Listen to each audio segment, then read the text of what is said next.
What's the importance or non-importance of having a silent mind or quieting the mind?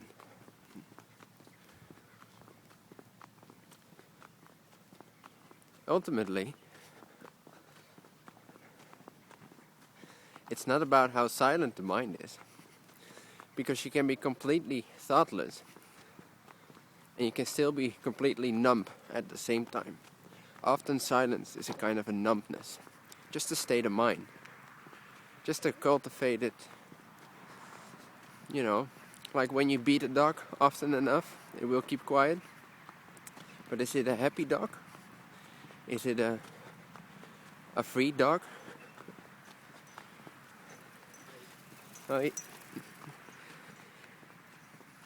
Is that what you want? Do you want a dull mind, a quiet mind? Do you want to seem free? Do you want to look detached? Do you want whatever you want? A silent mind means nothing in and of itself. It's just another experience. Like the reflection in a mirror. Whatever the reflection, it's just another reflection. It doesn't change a thing. Every change doesn't change a thing. You're still you. So whether you have a silent mind or the most chaotic mind in the world, in both states of mind, equally, the mirror is present. You are there to know it. So if there is a complete silence, then that's great. But if you don't recognize that there's a knowing there, that there's an aliveness there, that there is a presence there, that there is a self-knowing awareness there, if you don't recognize that spark's not there, the spark of recognition, then it doesn't matter what your experience is. You can change it for the rest of your life. And that's why so many people meditate. They miss the point. Because they believe in the individuality of states. They believe in the importance of states. They believe that the state is something. They idolize it. They worship it. Their entire effort is to reach a state and to maintain the state.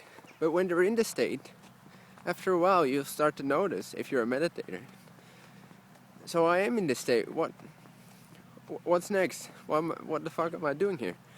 I'm sitting in this silence. Maybe I'm a bit more peaceful. That's great.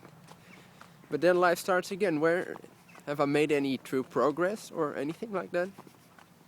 So when the mind's completely quiet, recognize that it is completely quiet. And recognize that it's recognized. Recognize that there is a knowingness there. That there is a presence of knowing. There is a presence of cognizance. That aliveness, that spark alone, will introduce you to the freedom that's always already present. Always available.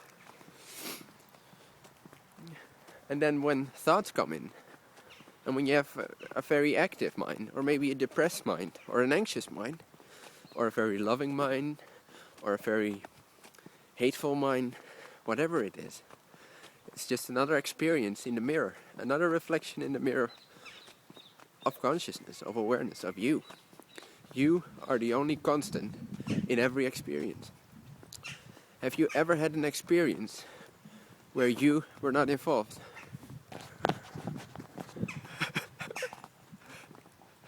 It's so obvious. You are what you are looking for, because you are the changeless factor in all change.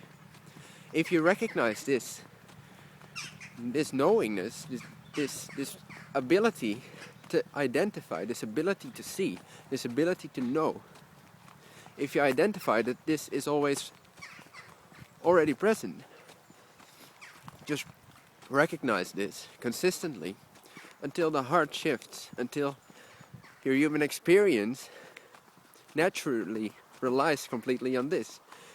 And then challenges still arise. But there is an unshakable faith. And it's not a mental faith. It's not an idolization of a state or of a god or anything. It's just pure faith. No matter what comes your way. You know that you are. You know that you are beyond being touched by it.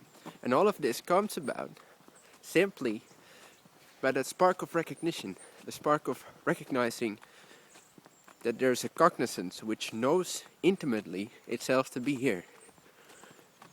You can do this in silence, you can do this in mental activity. At first maybe it's beneficial to just ease the mind, to stop looking for some other experience, because that opens you up to what's present, to the directness, to the immediacy of this moment. And when that immediacy is here, which is here right now, when you're not trying to get somewhere else or be someone else, for just a moment, when that controlling tendency, that seeking tendency is just relaxed, and you're naturally aware of this environment right now, of your body, your breath, your presence, in that moment recognize that something is aware of the experience. And then the experience changes, and then you can recognize again, I'm still here. I still know this experience. And so you go on in every experience until the heart settles in this recognition, and it becomes a natural conviction. And then everything just deepens, everything brightens up, everything becomes ever more beautiful, pristine, ever more clear. An unconditional love arises, a power to solve challenges that you never thought you could solve, intelligently so, without even doing a thing often.